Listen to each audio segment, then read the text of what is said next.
tiger shark, legendary thug of the sea, is responsible for the majority of shark attacks in tropical waters around the world.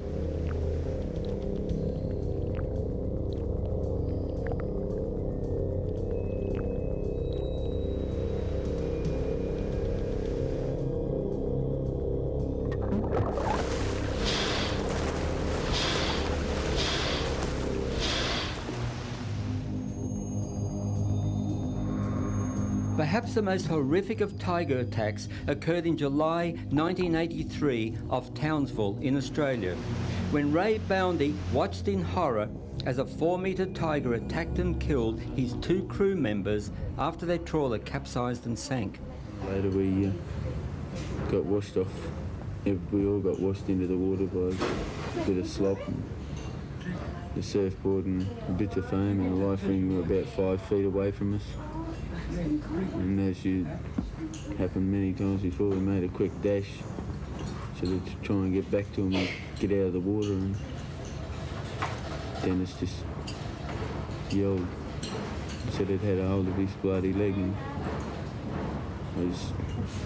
first off I didn't know sort of what to say, and I just yelled at him, you know, to kick it as hard as he could with the other leg, and he kicked at it and kicked at it and kicked at it, and he was still on the surface of the water, and then he disappeared about 2 feet below the water. I could still see his hands above the water and trying to pull himself back up, sort of thing, and still kicking at it with the other feet. And when he came back up, he just said to me, you know, as calm as when I'm talking to you, you know, it's taking me freaking leg off. I just couldn't believe it, you know. He just said, "You and Lindy bolt." He said, "Get the bloody hell out of here." And I sort of hesitated, and I didn't want to leave him, but I knew there was absolutely nothing else I could do. I think he knew then he had no chance. And he just turned around and swam about 5 strokes back the other way, back into the tide, and I grabbed the life ring and the other bit of foam and just swam as hard as I could, dragging the bits of foam, and we got about 20 feet away before it attacked him again.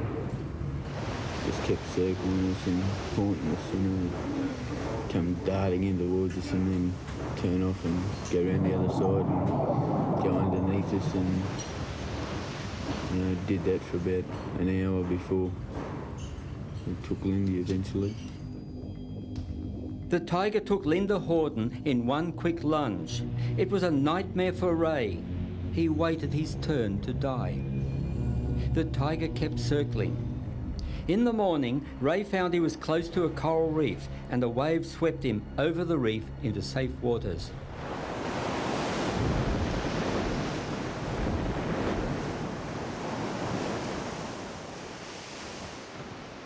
Shark haters are understandable, and the adrenaline rush of catching a big tiger shark.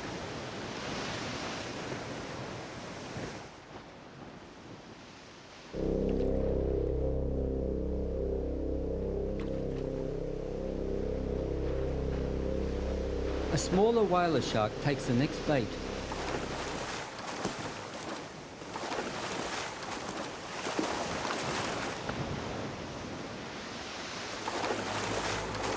When Rick Burnup tries to retrieve the hook and give the whaler its freedom, the thrashing shark scores a bite.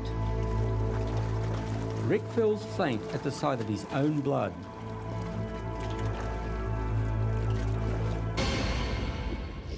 A big tiger moves in. The whaler is still hooked. There's blood in the water, mostly Rick's, and the tiger picks up the scent.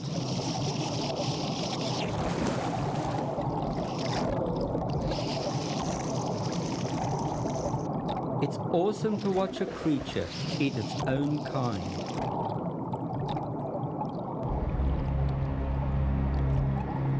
Various senses play important roles.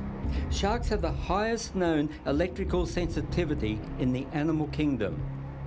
Lateral line canals and sensitive electroreceptors in the head pick up the slightest vibration some distance away. Couple that with a powerful body and crushing jaws, and a turtle has no chance.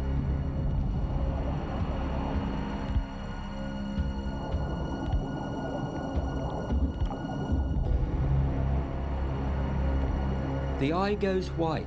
That's a tough, movable membrane closing over the eye during feeding to protect it from damage.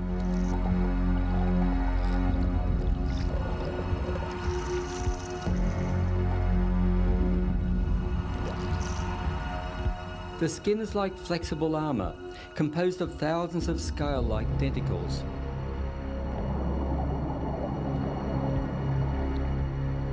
When mating, the male inserts one clasper into the genital opening to guide the sperm. The horror of shark attack has been dramatised since humans first entered the ocean. The highest risk area for tiger attacks is northern Australia, with Florida and Hawaii next. A hungry tiger became involved in a bizarre murder mystery. On Anzac Day, 1935, a huge tiger shark was put on display at the Sydney Aquarium. Much to the horror of the spectators, the shark regurgitated a human arm. The arm had a distinct tattoo of two boxes facing up to each other, which allowed police to identify the arm as coming from a hood named James Smith. His accomplice, Patrick Brady, was arrested and charged with Smith's murder. The police prime witness was a boat builder, Reginald Holmes. But the night before the court inquiry, Holmes was shot dead. Brady was acquitted because his lawyers argued that an arm did not constitute a body, and that James Smith, minus his arm, could still be alive. So the shark arm murder became the perfect crime, with the help of a hungry tiger shark.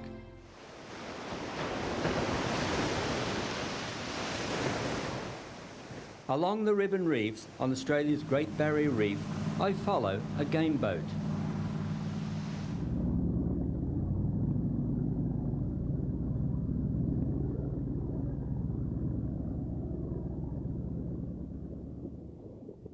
I've learnt that black marlin fishing and tiger shark appearance go hand in hand.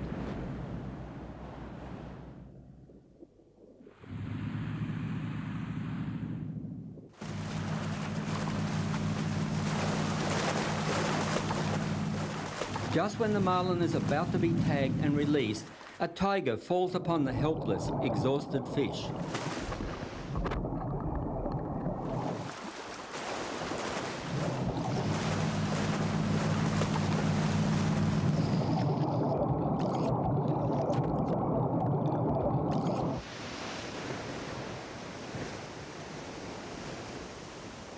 While most captures are tagged and released, this huge black marlin is a potential record breaker and had to die to be weighed. We take the carcass back to my vessel as burley for tiger sharks.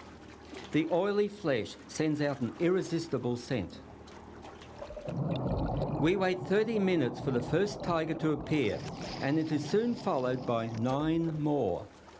They are surprisingly cautious at first, until the largest, 4 meters long, takes the first bite.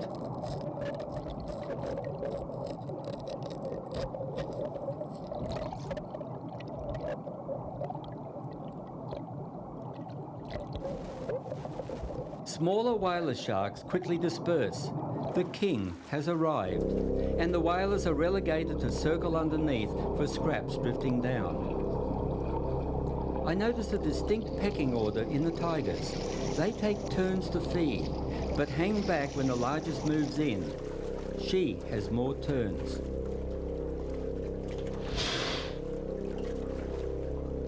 What a feeding machine.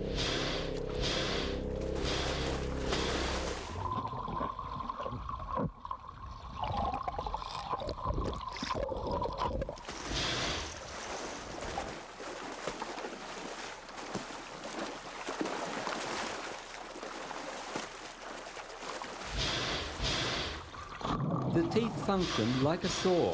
The jaw twists from side to side like a cookie cutter, neatly excising a large chunk of flesh.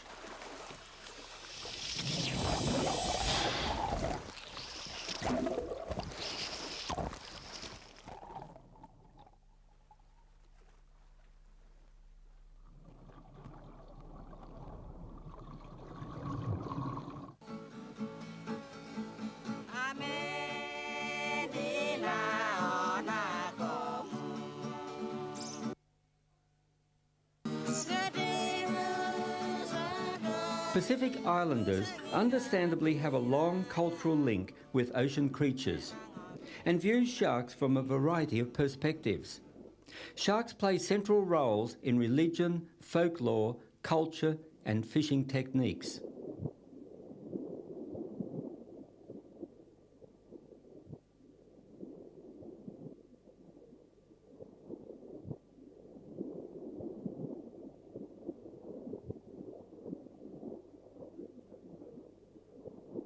Islanders grow up with sharks and while recognising their danger have attitudes toward them quite different to us. Even so, there have been 136 recorded attacks.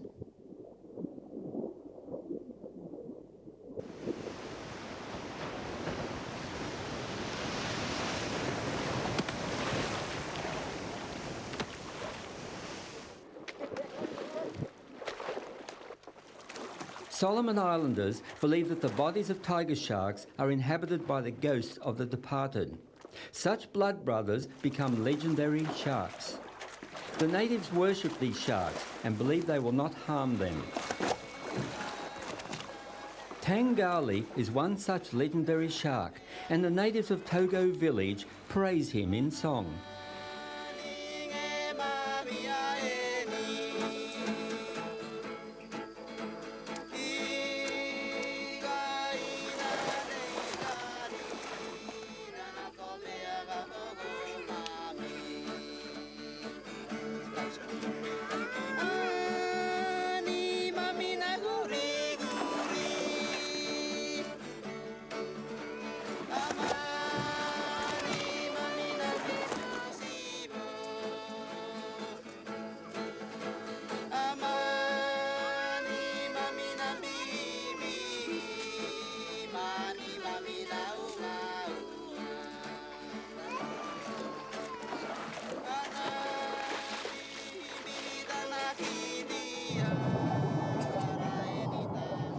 Tangali will protect us, they say.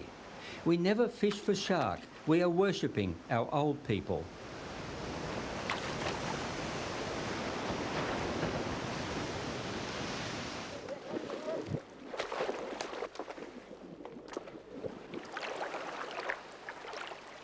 It is said that old Harry Jagaloo can actually call in his sacred shark, Gaetani.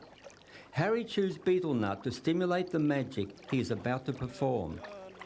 Waving special leaves, he calls for the shark to come to him. A shark does indeed come to the beach, but it's a small one, not the tiger Gaetani.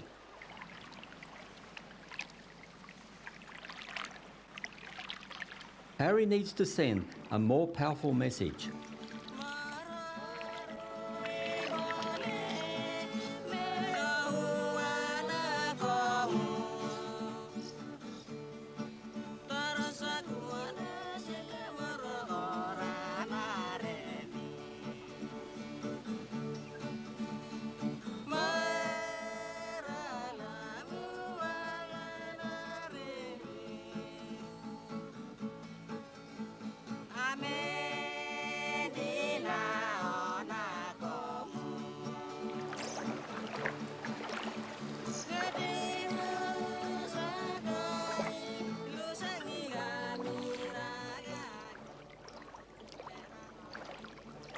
Harry told me, if the canoe rocks, the shark will come.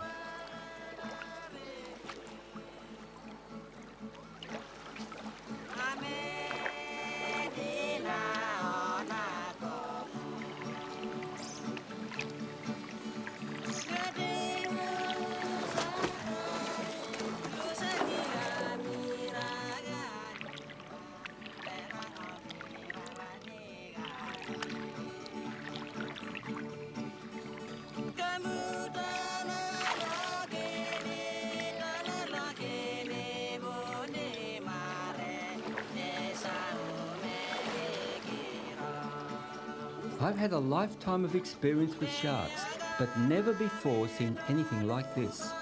Watching old Harry Jagaloo, I wonder how one separates fact from fiction.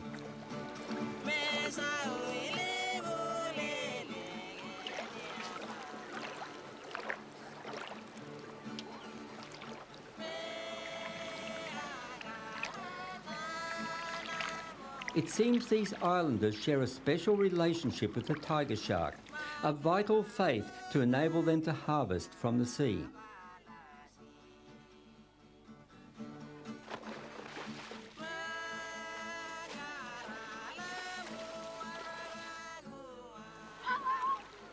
Trobriand Islanders treat the shark very differently.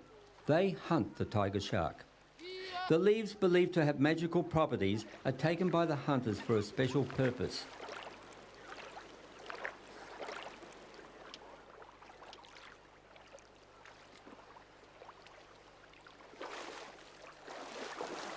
The magic leaves are rubbed over everything: the canoe, their bodies, the line and the bait. They believe this ritual will protect the hunters and ensure good fishing.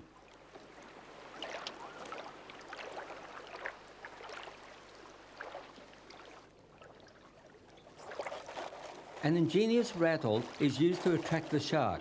It's made of coconut shells cut in half.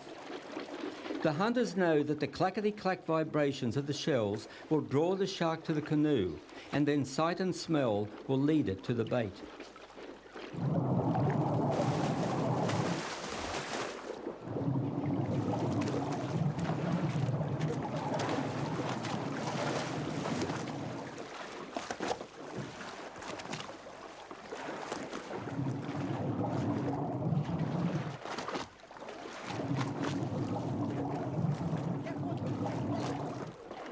To the Solomon Islanders, the tiger shark is a god. To the Trobriand Islanders, it's food. Rain Island is a beachhead for turtles, the largest green turtle rookery in the world. Laying at the northern end of the Great Barrier Reef, it is also an important nesting site for seabirds.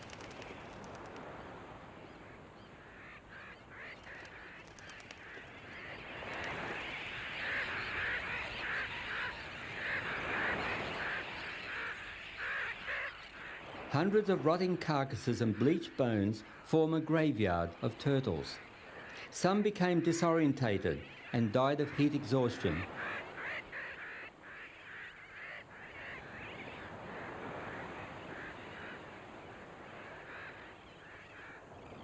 This one laid her eggs in the blistering heat of the day and died from dehydration before she reached the water. Now the tide laps the carcass and drifts it away for a sea burial. But it's not to be. It is the local tiger shark's daily routine to swim in close to the island in search of a meal in the late afternoon. I regularly time their appearance around 3 p.m.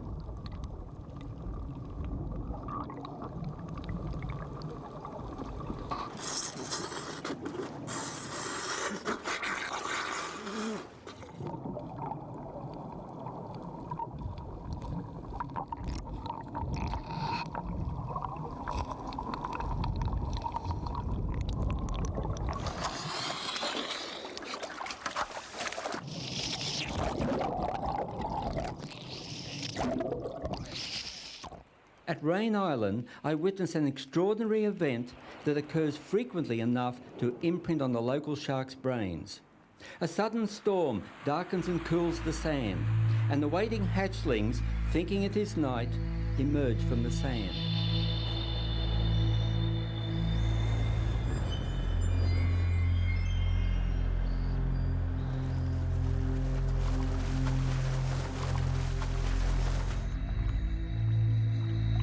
Several sharks are already waiting in the shallows. They know precisely what to expect, unlike the innocent baby turtles.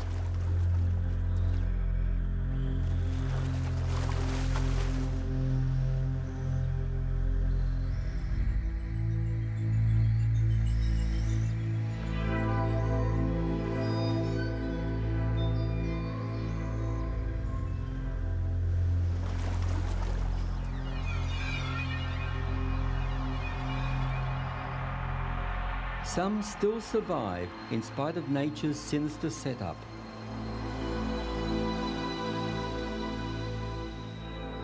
The sun takes a terrible toll. It's over 50 degrees Celsius and no shade. In just one night, 14,000 turtles came up to lay. In one season, we counted 680 that died. A movement catches my eye. How long has she lain here, upside down, after tumbling over the beach rock ledge?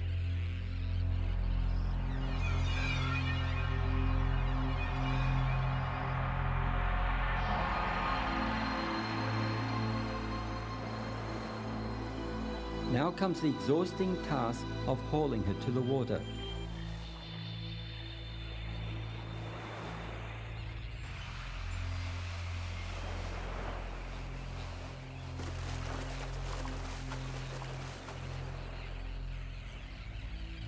Freedom at last, but not quite.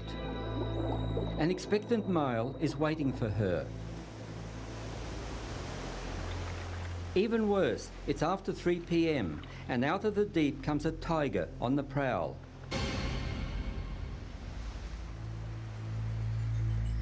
The amorous male doesn't want to give up.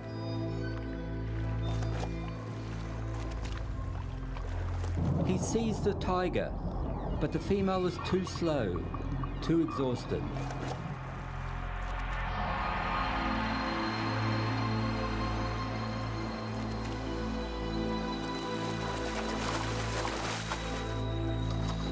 As the tiger approaches, it tilts its head back so the lower jaw makes contact first.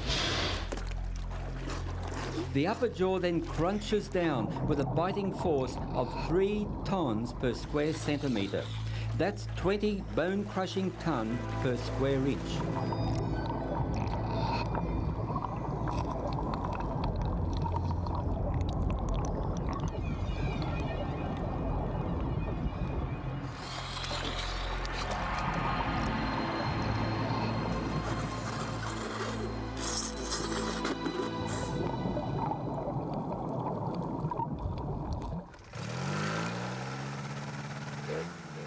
This is my microlight, a trike we call it. I often use it for aerial surveillance, for collecting data on dugong, turtle, crocodile and tiger shark numbers.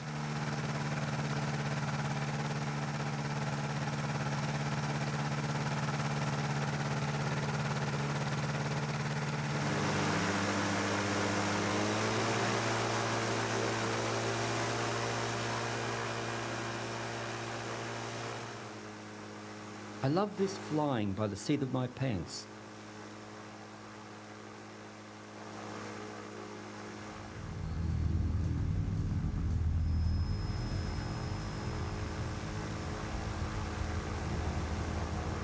A tiger shark just 200 metres offshore and 5 kilometres from a popular tourist resort. It's chasing a dugong. My camera captures the dugong's evasive tactic. It's twisting in a circle, stirring up a sand cloud to disguise its retreat. The dugong must slow and surface to breathe. The tiger is relentless.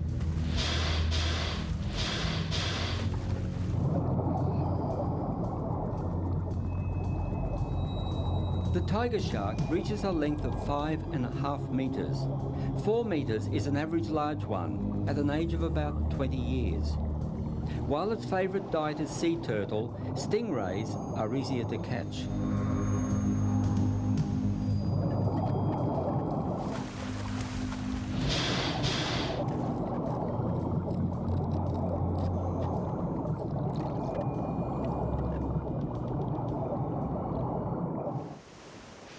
Bat Reef off Port Douglas is our base for tiger shark research. I anchor my vessel over a very shallow sandy patch where stingrays and turtles frequent. Get one? Yep. Got another one? Yeah.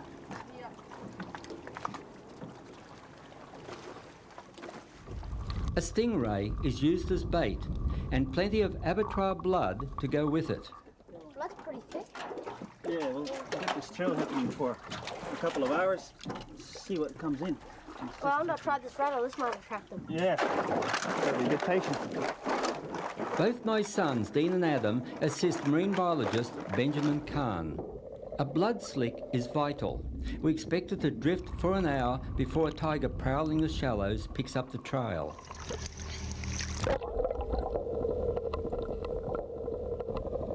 Suckerfish arrive promptly. We wonder where their host is. With a long wait ahead and nothing much to do, Dean has sport with the remoras.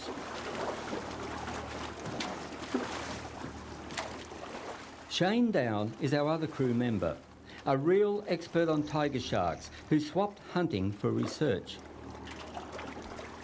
The wait proves longer than expected. It seems too idyllic, too shallow for tiger country, but Shane tells us all to be patient and prepared. A piece of stainless rod, and I just cut a slit in the top, and you slip the tag over there, tag back, put a rubber band over the end. All right. So you can just shoot that into the shark. The tiger sharks. And Fabulous. yeah, this will curve round, and it'll stay in. Yeah. Exactly what are the tags for? Well, these tags are made in New South Wales. It's for the Fisheries Research Institute. And what Shane and I are trying to do out here is basically tag the tiger sharks, so we get a really good feeling about how many sharks there is in these areas, top predators, and what sort of range they're spanning. You know, they're coming in very quickly, or it takes us hours to get them around. So we're getting a really good feel of how many sharks are out here.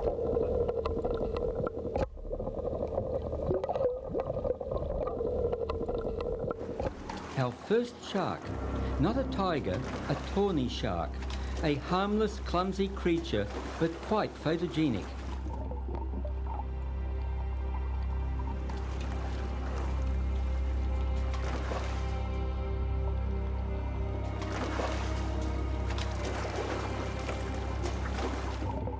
Two tawnies are courting right behind the boat.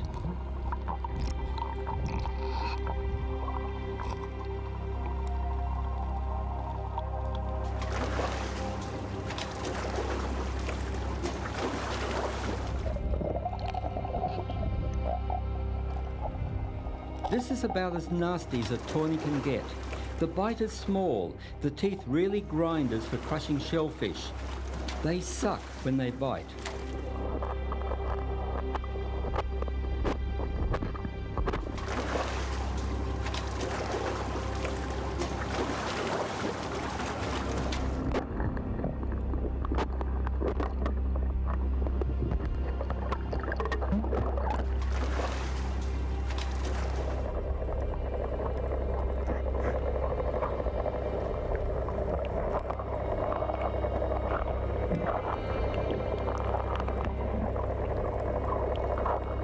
Remora and pilotfish swarm around them. Notice the pig eye and the whiskers on the top jaw. Now there are four, so gregarious, and a wonderful interlude while we wait for the tigers.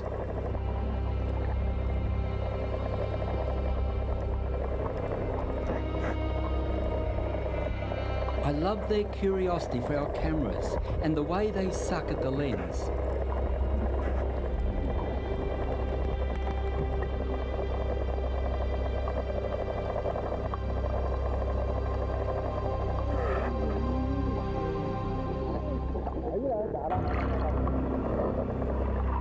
The tawny refuses to let go of this fish. It's much too big to go down its throat. Shane knows the right time to play with the shark, when it literally has its mouthful.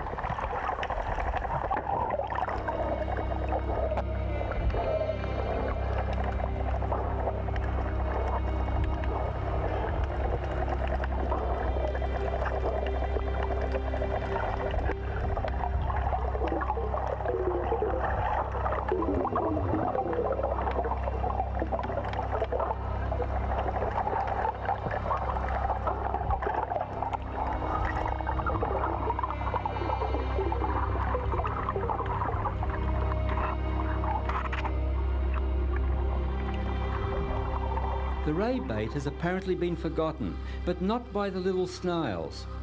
They'll need a lot of help from their friends to eat this giant.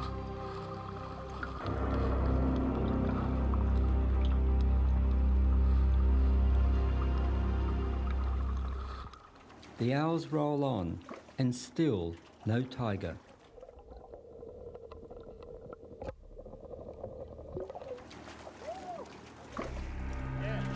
At last, we breathe a sigh of relief and move to our stations. It looks like a 4-metre female. She's wary, and we patiently wait for her to grab the bait.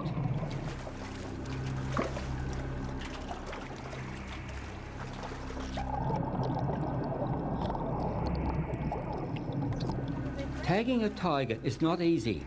We must lure the shark right up to the back of the boat. An impatient pull on the line can spook the shark away. And here it comes down low.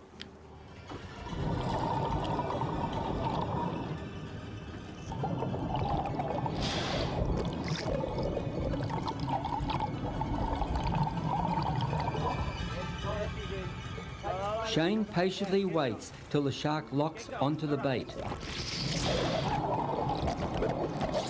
and then smoothly hauls the bait in so the shark is unaware it's coming in with the flow.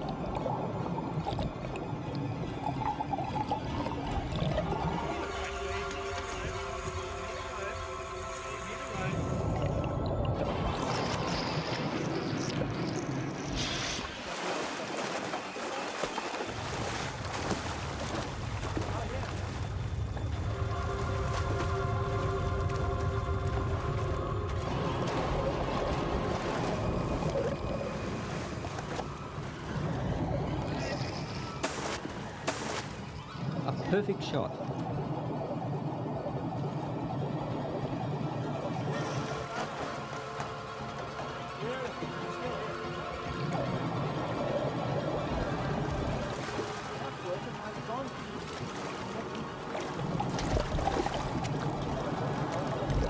That was fabulous, right on the edge here. In the stripe part of the body. Oh, easy to see. That's it. He just Yeah, straight out, easy to see. A second tiger arrives immediately after the first one leaves. The pecking order probably dictated it must stay out wide.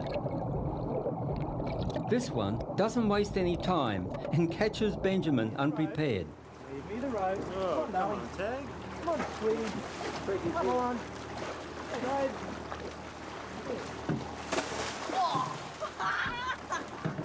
Right in the face. And another one here comes down.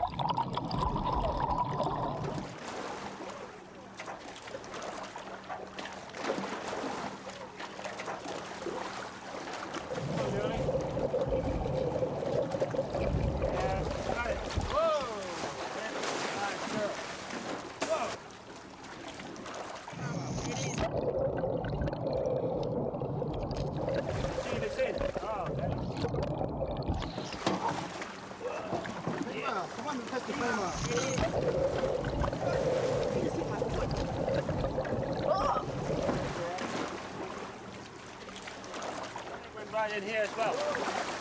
But I couldn't see it very clear because it was all over the duckworth. It was just all over the place. I was in there just before on the last one, and as it took off, it slapped me in the face when Benjamin tagged it. Yeah, And I then saw from up there. this next one, as it went underneath the boat, it touched my foot, and that's why I got up so quick. Yeah, I was gonna watch it from upstairs. lucky it didn't chew Who your comes now? Slowly pull it. Come on, mate. Just pass from that.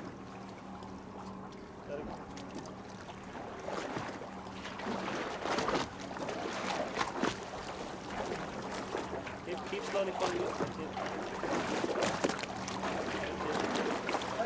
Yeah, that's it. All right, pull.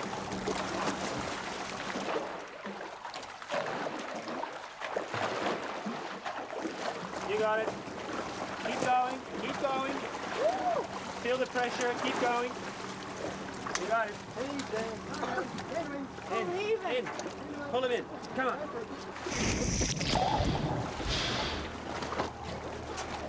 What's that yellow thing sticking out the back of his head?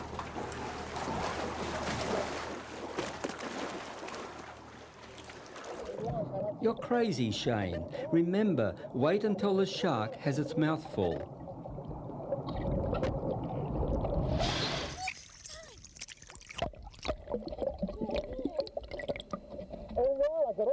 I'll give Shane credit for courage.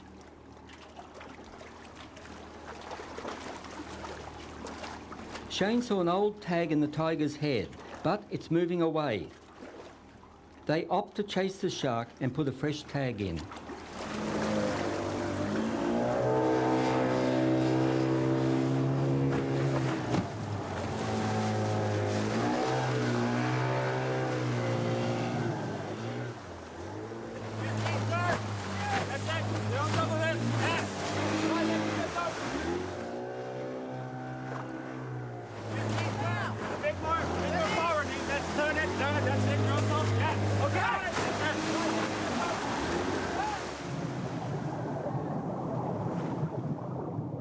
Hi Dean, could you grab me a tag please? Yep, sure. So with the tiger sharks that we've been studying for the last couple of months, we've seen the same individuals a couple of times now, and according to those recaptures, there's about 12 to 18 tigers in this area, Right. mainly females. Now the question is, of course, how big is their home range, and hopefully we can shed a bit of light on that question when Yeah. we start tagging them. Might be this big reef system here, or perhaps larger than that even. Oh yeah, that'll be good. Yeah, see where they go. Yeah, track them for a couple of days and basically find out what sort of movement patterns they have. Yeah. Yeah, Shane, this is the transducer, the underwater pinger from Canada. So we'll rig it up and see how it all works. Do a proof session on it in the dry. Yep. And it's pinging at the moment. They've connected it, soldered it all up. So it should be ready to go by now. See how it works. What sort of a radius has it got on it? Close to 4 nautical miles, but it depends a lot on your reef topography, I would guess. Yeah. And That's yes, interesting, isn't it? all right, here we go. Shane and I have prepared the pinger and hydrophone setup. What we'd like you to do is take this away 200 meters initially, hanging it over the side, 400 meters, and then 800 meters. And we'll pick up the transmission and get a good idea of the range of this pinger. Okay. So that would be nice if you could just cruise over there and give me a sign when it's in the water. Okay, Joe.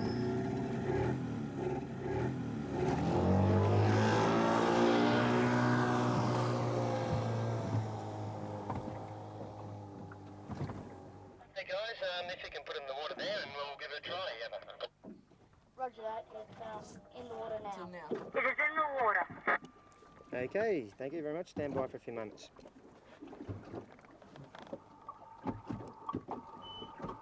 How's that going? Okay, guys, that worked out really well. We're getting a really good signal there. If you could go another couple of 100 metres out. And we'll try it again. All right, let's go.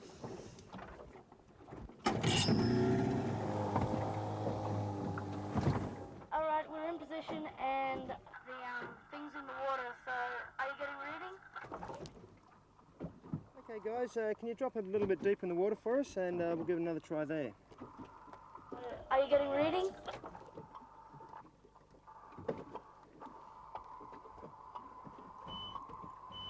And yeah, we're getting a fairly good reading at that. That is quite good. It's great, over. Oh, that's good. We need more bait. The whole operation starts over again, this time with a scientific goal to track the natural movements of a tiger shark.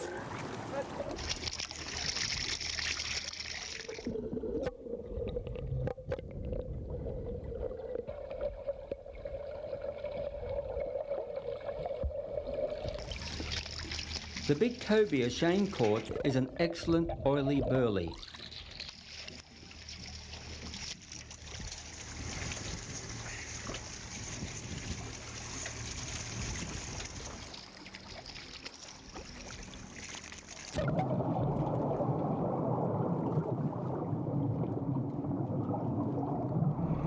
Of course, the tawny shark arrives first.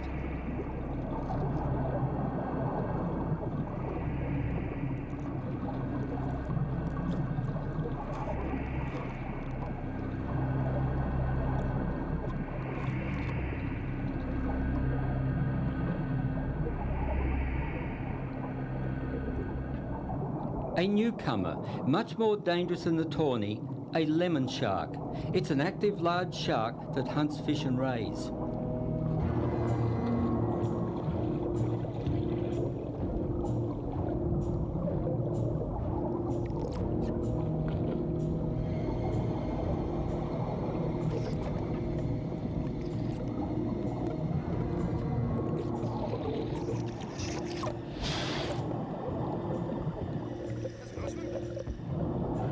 Awesome teeth.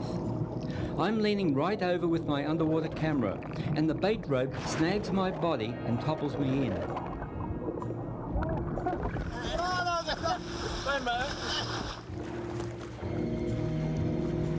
Okay, June, you ready? Okay.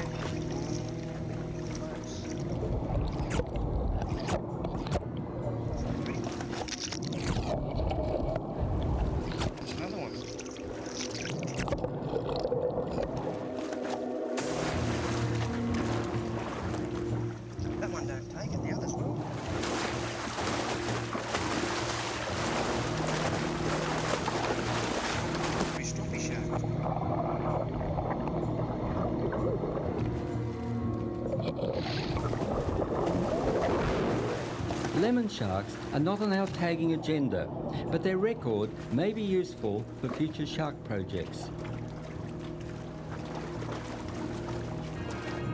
We know we're in for a long wait for the tigers to appear, so Adam and his friend James have a ball teasing 2 lemon sharks. Whoa, that's a big one. Yep. Oh, yeah.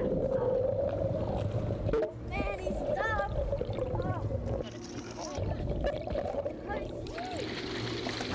You don't jerk it. Otherwise, you won't get his teeth in.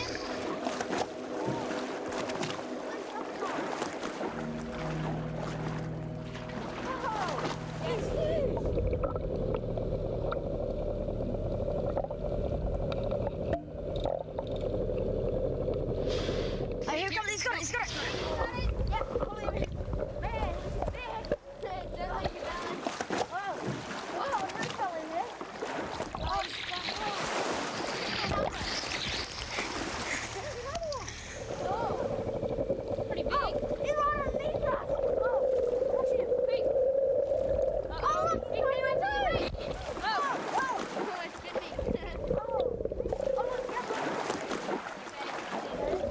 Okay, stop.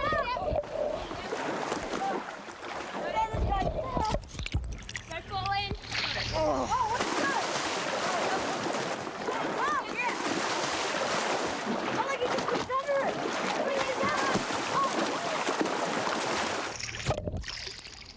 While we're having fun at the stern, Dean spots the approaching tiger off the bow.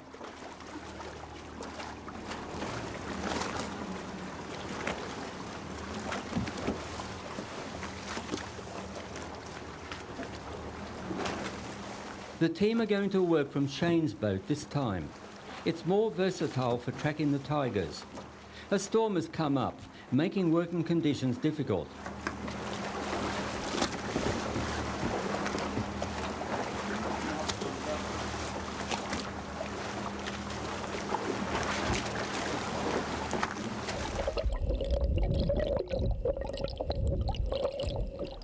Still tied to my vessel, but hanging well back, they offer the shark a pile of rich-smelling burley.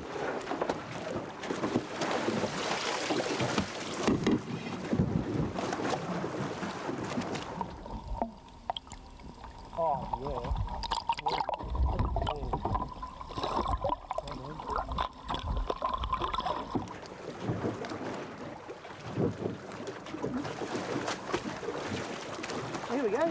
We've got a shark coming up now, Benjamin. Have a look at that one. Yep. Looks like he's got the boat, Benjamin. Yeah, he's going for it now. Yeah, he's straight in for it.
Tag is in the top left side.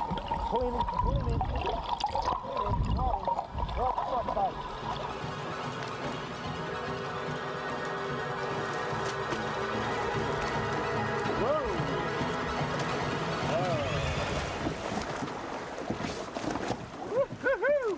That tag is nice and very deep. It's just sticking out. That's fantastic. It could give us a really good signal. All right. Check it out right now. Yes, I think this is going to be it.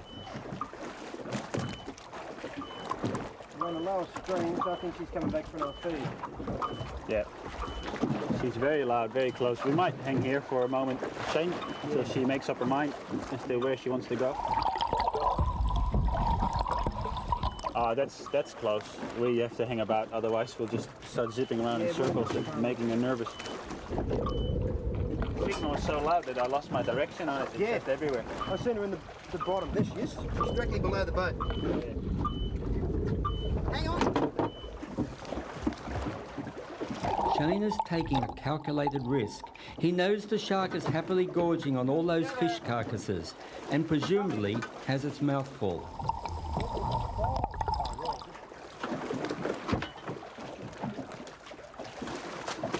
Come on in. Let's have a look at it. Come on in.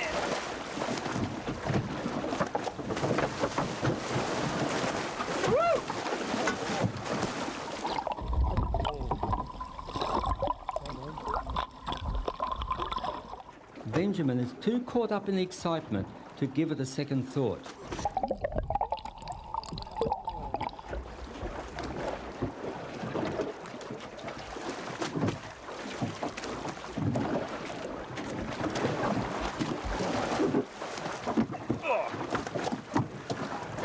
God, she's beautiful. Isn't she? She is just so incredibly beautiful. So I don't think I've got enough. Thick, Tag just is. incredibly thick. She's solid, solid, isn't it? Yeah, she's very solid. She doesn't know what we are. She just looks and goes like,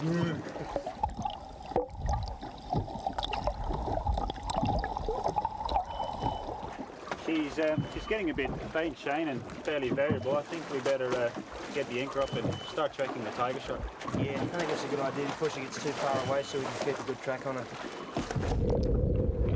Roll.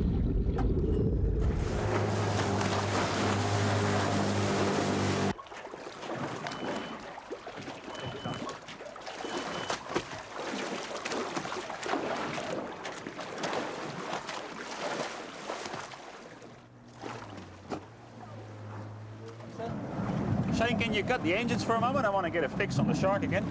Okay, no worries. All right, Here we the go. hydrophone. Let's have a listen. Yep, there it is, 90 degrees. Just straight out there. Can you give me a bearing on that?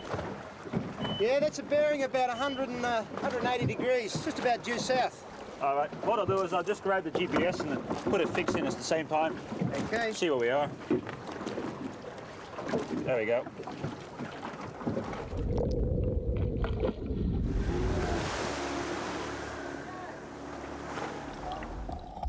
We've learnt most of the tigers that come in to feed are females.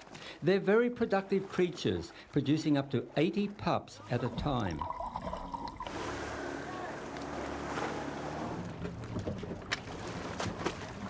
Okay, Benjamin, when you're ready.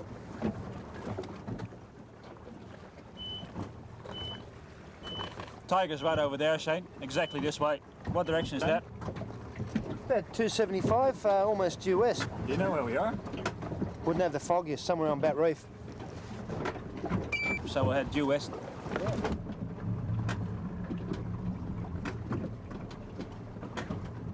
Just got another GPS fix, Shane. I'll just put it in the chart, see where we are.